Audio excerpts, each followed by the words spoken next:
What's up guys, my name is Ryan Shirley and I just returned from a 1-week road trip to the beautiful country of Switzerland, and I want to show you my top 10 favorite places.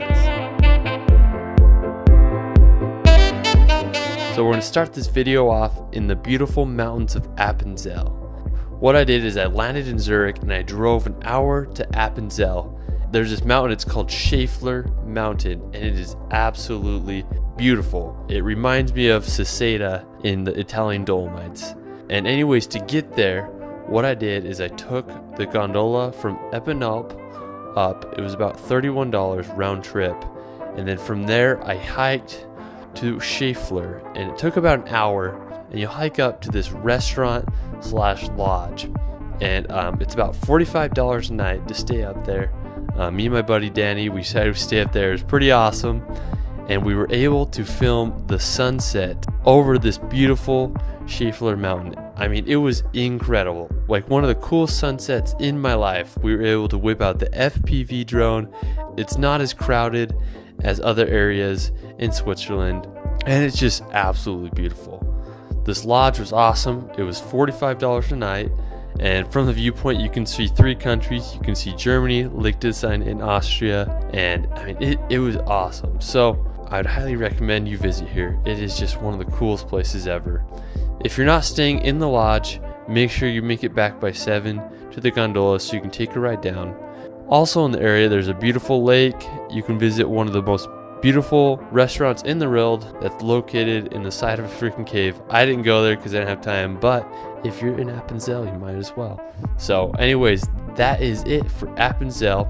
Now for our second location, we're going to head over to probably the most beautiful place in the world, in my opinion, and it is the beautiful town of Lauterbrunnen. This is a valley of over 75 waterfalls. This is where authors such as J.R. Tolkien got inspired for like books such as Lord of the Rings, and when you go there, you're gonna understand because it is just absolutely magical. It's this like little town nestled in this just valley with tons of waterfalls. It is so green. There's like cows all around, and it's just magical. I found this really cool park that had like a ping pong table and just a bunch of cool things right at the base of the waterfall. We walked around. We went into co-op store to get the Swiss essentials like the chocolate and Coke, and we just walked around. We had an awesome time. I mean, it was just such a magical experience.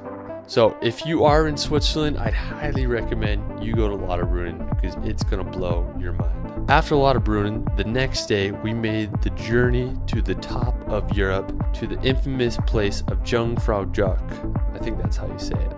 But anyways, so we woke up way early and we took the train from Lauterbrunnen all the way to Jungfraujoch, which is the top of Europe. And we bought our tickets. Normally during the summertime, it's about $240 per person. But if you go in the morning, it is $120 for the early bird special. So I'd highly recommend you do that to save some money. But anyways, it's quite the train ride up the mountains. You make a few stops, and then you're going to go through the mountain. Halfway through the mountain, you're going to make a pit stop, and you'll be able to get out and you can see the glacier. I mean, I've never seen a glacier so close up before. There's a lot of mountaineer people that were making a pit stop because they're actually hiking across this glacier to reach the top, so I thought that was pretty cool.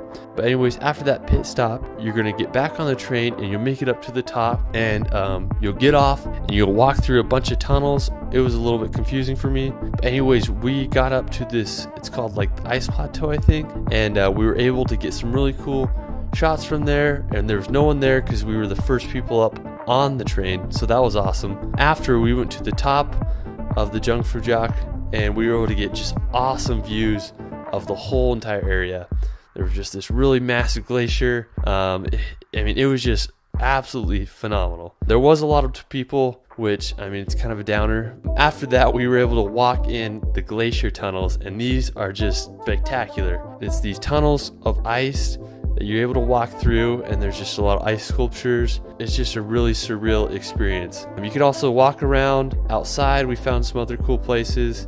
There's some other activities such as like tubing and stuff. But yeah, it was just a great time up at Jungfraujoch. We took the train ride down, we made a little pit stop, and then we headed down to the town called Wengen. And Wengen is right above Lauterbrunnen, and the only way you can get there is you can only take a train or you can walk there.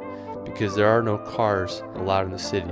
Wengen is great because you are able to get a view of the Lauterbrunnen Valley that you're not really able to get in the town of Lauterbrunnen. We went up there, beautiful. So I'd highly recommend making a little pit stop in Wengen if you can. I know the tickets from Lauterbrunnen are only like $7 or $10 for the train ticket, or you can just hike up. Make sure you go there. So after Wengen, made our way down and we drove over to the other valley, to the infamous town of Grindelwald. Now Grindelwald is one of my favorite places in Switzerland.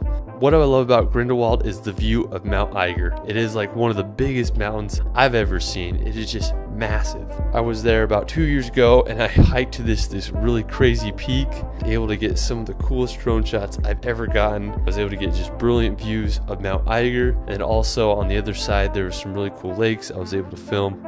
So I'd highly recommend making a stop to Grindelwald. You won't regret it. After Grindelwald, we headed over to the beautiful lake of Oostchinnessee. Hope I said that right. Located by the city of Kandersteg. It's about a 5-mile hike round trip. It's a moderate hike, but it is very steep. You're going to walk up this road. Once you get to the lake, your mind is